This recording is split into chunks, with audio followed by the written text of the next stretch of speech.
Hello, listener. If you are hearing this, you made it through another day. And these days that already puts you ahead of a lot of people. If you are new here, consider subscribing and leave a comment telling me where you are listening from. I always want to know how far these stories travel. My name is Daniel Cross. Before everything fell apart, I worked as a maintenance and systems tech at a remote desert research station nearly 80 miles from the nearest real town. My job was simple on paper: keep the power steady, keep the water flowing, and keep the equipment alive in a place that never forgave mistakes. This is the story of how I reinforced that station piece by piece, how it became the only safe place for miles of sand and empty road, and how I survived the first 30 days after the creatures emerged. People imagine desert research as silence and stars, endless skies, clean horizons, a quiet place where nothing ever happens. The truth is very different. The desert is systems, pumps that never stop working, generators that hum day and night, sensors that watch heat, pressure, vibration, and flow rates every second. My job was not discovery. It was survival through maintenance. Keeping the station alive when no one was watching and when help was always too far away to matter. Every morning started the same way. I walked the perimeter before the heat rose. I checked solar output panels one by one because dust buildup could drop efficiency fast. I logged backup diesel levels and calculated burn time by hand because software failed in extreme heat. I inspected cooling flow on the server racks where a single blockage could fry months of research in minutes. Desert heat does not forgive mistakes. One bad seal, one cracked hose, one ignored warning light, and the whole place cooks itself from the inside out. We had rules. Some were written. Some were learned the hard way. No-go zones near the old test fields where buried equipment still held charge. Service doors that never closed right once temperatures dropped too fast at night. Stairwells that amplified sound in ways you could not predict. I wrote those things down in a small notebook I kept in my pocket, not because management required it, because memory fails when exhaustion sets in. In the desert, what you ignore does not stay quiet. It waits. Then it kills you when conditions are right. There were nights when the station felt too empty, too still, the kind of quiet that presses against your ears. The only thing I never liked was the outer perimeter alarm system. It was old, patched together over decades of upgrades and budget cuts. Sometimes late at night it would trigger without reason. No animals on camera, no wind spikes, no pressure changes. Just movement, a sensor tripping, a shadow that did not resolve into anything solid. I told myself it was thermal drift. Metal expanding and contracting. The desert playing tricks on electronics. But every time I reset the alarm, I stayed awake longer than I needed to. The first alerts came through our phones. Short clips with shaky framing, bad signal, compressed audio that made screams sound thin and distant. People were running through parking lots, dropping groceries, slamming car doors that never seemed to close fast enough. At first it looked like panic. Then it looked like violence. Someone filmed from inside a convenience store while the glass shook under repeated impacts. Another clip showed a man on the ground while others backed away instead of helping him. None of it had context. No captions. No official warnings. Just fear leaking through weak connections. The TV in the break room picked it up next. Local news turned into national feeds. National feeds turned into static-filled loops of burning streets and flashing lights. Cities I had never visited were suddenly falling apart on a screen bolted to a wall. The The station director told us not to worry. He said it was information lag. Panic moving faster than facts. He told us to stay operational, to keep systems running, to avoid alarming anyone still on site. I believed him longer than I should have. Then the radio changed. Emergency channels stopped using structured codes. Dispatchers stopped asking for confirmation. Voices overlapped. Commands turned into shouting. I was checking a pressure readout when a patrol unit broke through the noise.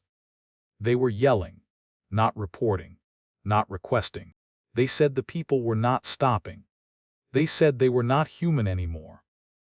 The transmission cut out mid-sentence. No follow-up. No clarification. Just dead air. Down in the valley everything was coming apart. Road traffic feeds went dark one by one. Power grid alerts stacked up faster than they could be acknowledged. Smoke rose in places that should not have been burning. Up here the station still worked. The air conditioning hummed steadily. The lights stayed on without flicker. The servers continued their calm blinking patterns. On paper nothing had changed. But I could feel the distance closing. The silence between updates grew longer. The gaps between alarms stopped meaning safety. The desert does not carry sound well. But that night I thought I heard something far off. Not screaming. Movement. And that scared me more than everything I had seen on the screens. The power flickered at 2:17 in the morning. Not a full blackout. Just enough to notice. Lights dimmed then steadied again. A second later, the control panel showed the backup system engaging. Only one line came online. Half the station went dark. Cooling systems rerouted automatically. Non-essential areas shut down. Emergency lighting kicked in with a low, steady glow. I stood there watching the status lights change color one by one. This was not a storm issue. Not a grid fluctuation. Something had failed upstream. Before I could finish the diagnostic, the access road alarm tripped. A clean hard alert. No warning ramp. Then the outer fence triggered seconds later. I pulled up the camera feeds immediately. No vehicles. No headlights. No heat signatures I recognized as human or animal. Just sections of static shifting where nothing should have been moving. That was the moment it stopped being abstract. Stopped being something happening somewhere else. I understood something very clearly. No one was coming to reset this place. No technician convoy. No emergency response team. No rescue helicopters cutting through the sky at dawn. If the station failed now, it would stay failed. I ran the options fast. I had done this mentally 100 times as part of safety drills. The main building was a bad choice. Too much glass. Long open corridors. Too many doors that required power to secure properly. Even locked, they could be forced from multiple angles. The subsurface equipment wing was different. One entrance. Thick concrete walls. No windows. It was designed to protect machines, not people. But machines are built to survive stress. I grabbed my kit without thinking. Tools first. Then water. Then the notebook I always carried. I moved fast through service corridors, lit only by emergency strips. Every sound felt louder than it should have been. When I reached the equipment wing door, I paused. Not out of fear. Out of understanding. Once I went inside, there would be no easy way back. This was not shelter for a few hours. This was commitment. I stepped inside, pulled the door shut, and started locking it down layer by layer. Behind that door, the station I knew went quiet. First priority was shelter. The equipment wing was solid, but nothing is perfect in the desert. Heat warps metal slowly, and then all at once. The door frame had already twisted just enough to matter. I did not trust the factory seal. So I reinforced it manually. I ran ratchet straps across the door, and anchored them low near the hinges. Not high where leverage works against you. Low tension spreads force into the concrete instead of pulling the frame inward. I tested the door 3 times. Push, pull, listen, no creak, no shift. Second priority was water. The station had condenser tanks tied into the cooling system. They were not meant for drinking, but they could be filtered. I marked their levels and calculated daily draw by hand. Emergency bottles came next. I grouped them by date and volume. Open containers went on one side. Sealed containers stayed untouched. In the desert, thirst kills faster than fear. Fear keeps you alert. Thirst makes you stupid. Third priority was heat management. Generators create life and noise at the same time. Long continuous burns advertise your position. Short controlled runs keep systems alive without drawing attention. I set a strict schedule. 15 minutes on. 2 hours off. No exceptions. The observation window worried me the most. It was small, but any glass is a liability. At night, even the faintest reflection carries for miles. I covered it with insulation blankets and secured them tight to the frame. No gaps. No loose edges. Light tells things where you are. Darkness lets you choose when to be seen. Once the perimeter was secure, I turned inward. I marked zones on the floor using tape and chalk. Sleep on the far wall away from the door. Gear along the left side for quick access. Cooking near ventilation only. Every item had a place. Every place had a reason. Chaos wastes energy. Order keeps you alive.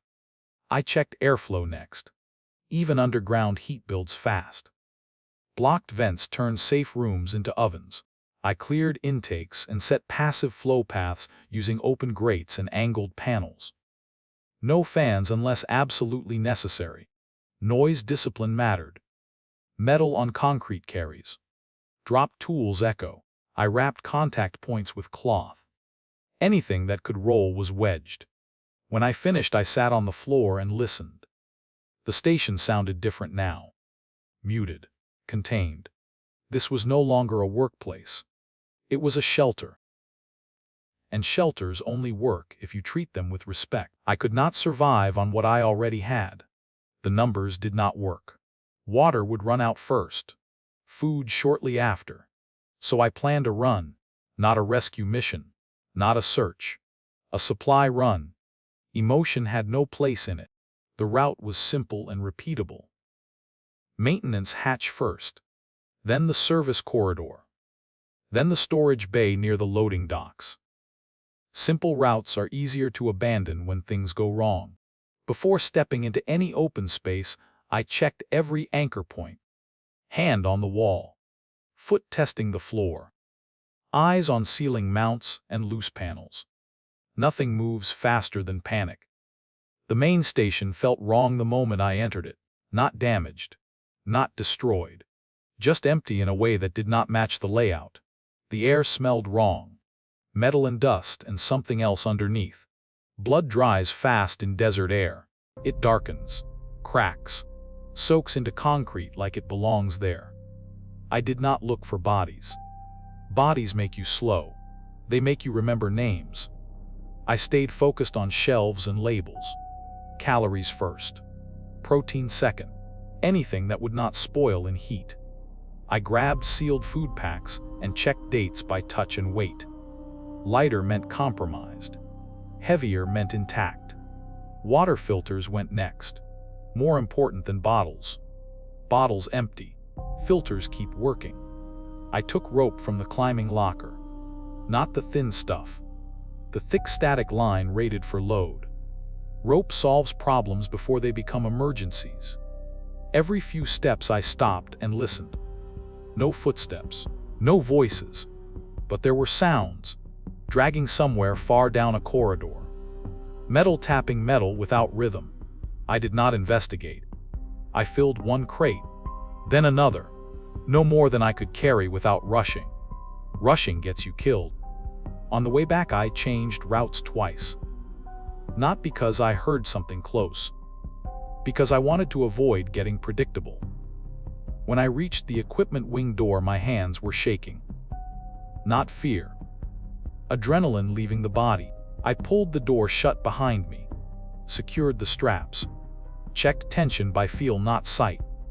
Closing that door felt like shutting a car door in a sandstorm. Loud outside, quiet inside. The noise stopped at the walls. The base held.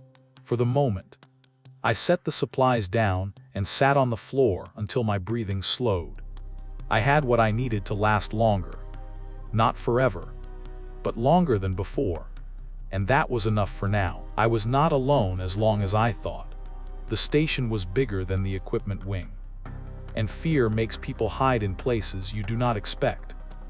I heard movement first. Not rushing. Not panicked.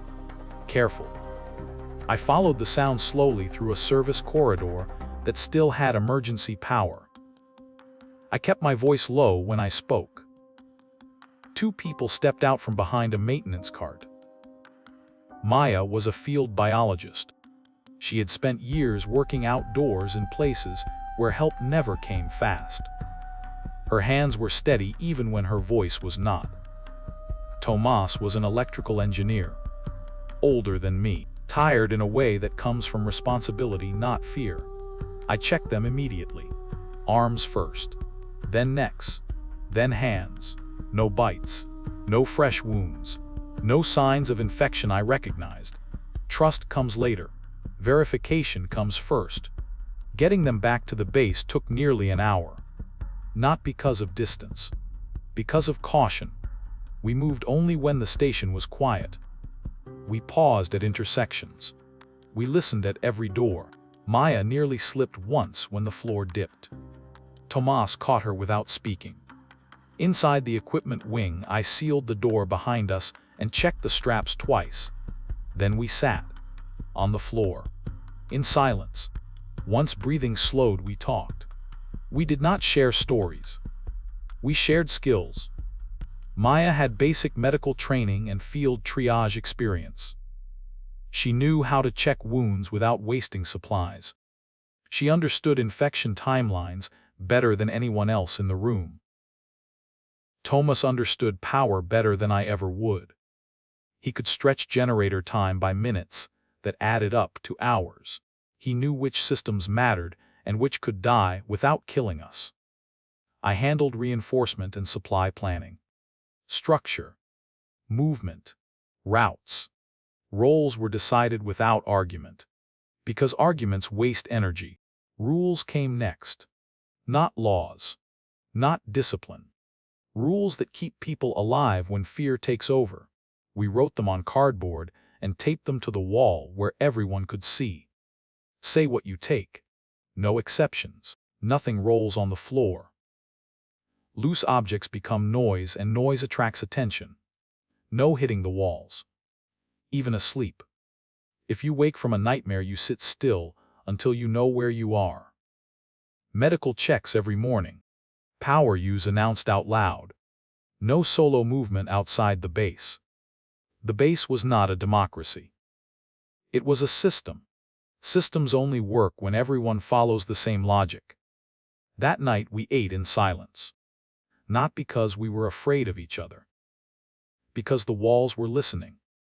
For the first time since everything started, I allowed myself to believe we might last longer than a few days. The sandstorm hit after sunset. There was no warning on the sensors. No gradual rise in pressure. Just a sudden change in sound that made the walls feel thinner than they were. Wind slammed into the station from the west and did not let go. Steel beams screamed as if something was pulling at them from the outside. Not shaking. Not rattling. Screaming. The base shuddered in slow waves. Straps pulled tight against the door. Metal stretched and settled again. I counted the seconds between gusts to keep my breathing steady. Sand found every weakness. It hissed through vents, tapped against sealed panels, scraped across concrete like fingernails dragged slowly across stone. Then something else joined the noise.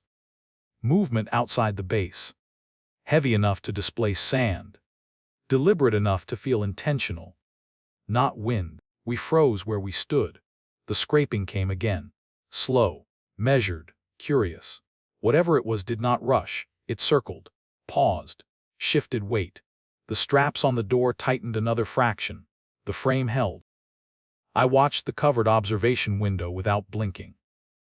The blankets barely moved. But the pressure behind them changed. Maya squeezed the med kit to her chest.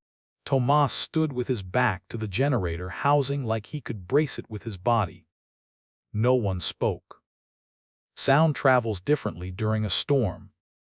It bends. It lies about distance. Something scraped along the outer wall again. Higher this time.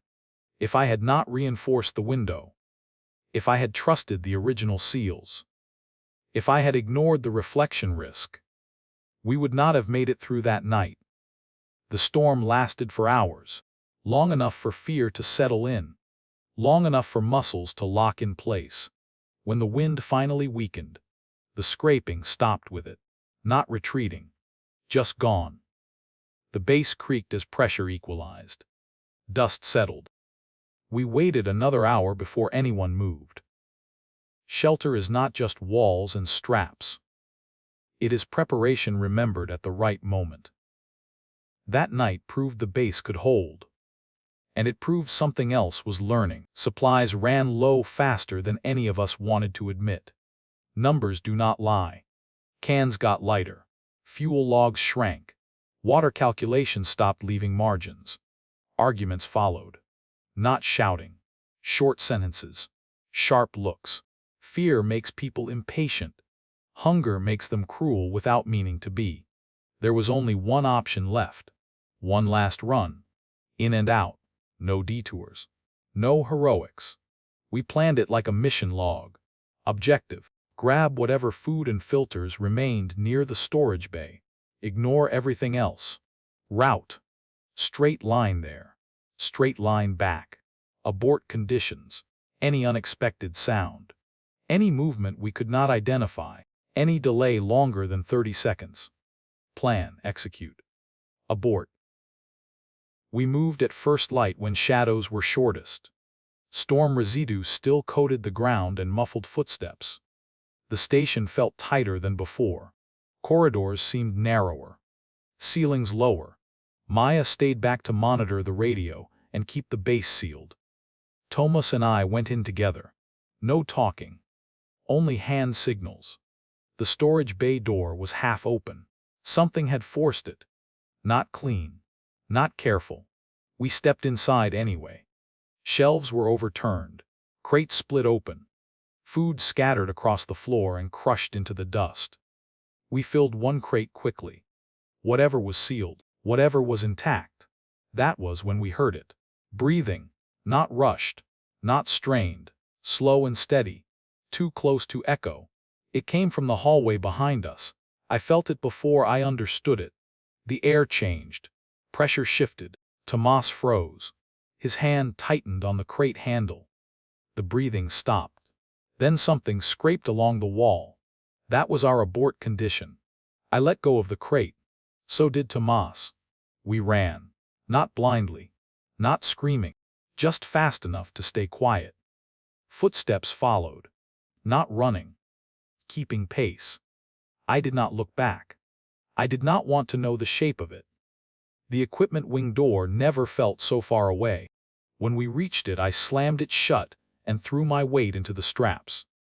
Tomas locked the anchors with shaking hands. We stood there gasping in the dark while something moved outside the door. Then it left. No chase. No impact. Just absence. Back in the base, no one argued anymore. We counted what we had left. It was enough to move. Not enough to stay. The last raid had answered the question we were avoiding. We were done with the station. The radio came back to life just after midnight. Not suddenly. Not cleanly. First there was static. Then fragments of voices stepping over each other. Signals bouncing and fading like they were struggling to stay upright. I adjusted the antenna by hand. Slow movements. Careful pressure. Then one channel stabilized. The voice on the other end did not introduce itself. It did not ask questions. It spoke like someone who had already seen enough. Height buys you time, not safety. Those words stayed in the air longer than the transmission itself. The voice continued. Staying put only works until it does not. Your best odds come from moving while you can still walk. No emotion. No reassurance. Just information delivered by someone who expected us to understand the cost. They gave coordinates for a pickup point near an old service road. 48 hours from now. No second window. After that, the signal dropped back into noise. We sat there listening to static long after the message ended. The decision was already made, but saying it out loud made it real. Staying meant rationing down to nothing, waiting for another storm, waiting for whatever had learned our location. Leaving meant exposure, open ground, unknown threats. We talked quietly, not to convince each other, to confirm what we already knew. Maya said she would rather die moving than disappear waiting. Tomas nodded and started calculating power down procedures without being asked. I checked the base one last time. Straps still tight. Supplies counted. Routes marked. This place had done its job. It bought us time, but it could not buy safety. We did not sleep much after that. We rested in shifts. Boots on. Bags half packed. Every sound felt closer. Every silence felt heavier. When the radio stayed quiet through the night, that felt worse than any warning. Morning came thin and gray through the dust. We had 48 hours, and no reason to waste them. We packed in silence. No debates, no second guessing. One bag each, that was the rule, and it forced honesty. Water came first, enough to walk, not enough to waste. Meds came next, pain relief, antibiotics, bandages sealed tight against dust. Tape mattered more than people expect. It fixes what breaks. It seals what leaks. It keeps doors closed when locks fail. We left supplies behind on purpose, not because we did not need them, but because someone else might. Shelter should outlive its builders. I walked the base one last time, checking straps, touching the walls, listening. This place had kept us alive. It deserved to keep doing that job. We wrote a note on a piece of cardboard torn from a shipping box. Thick marker, large letters, boil water, short burns, strap doors, stay off glass at night, simple rules, hard learned. We taped the note where it could not be missed. Right at eye level near the entrance. Not a warning, a gift for whoever came next. Before leaving, we secured the door one final time. Straps tight, anchors locked. Anyone who found this place would have to take it seriously. As we shouldered our bags, I felt something I did not expect.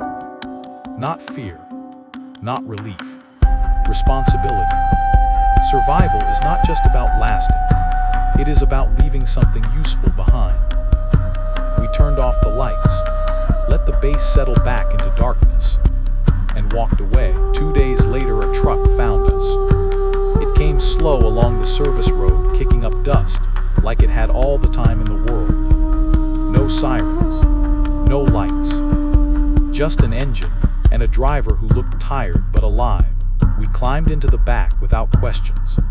No one spoke until the station disappeared behind a low ridge. I looked back once, at the desert research station.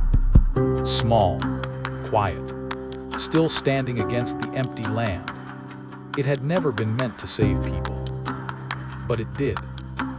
It bought us time when time was all that mattered.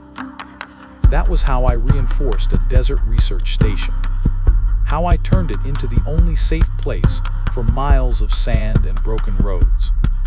And how I survived the first days after the creatures emerged. If you made it this far, thank you for listening. Like the story. Subscribe to the channel. and tell me where you are listening from.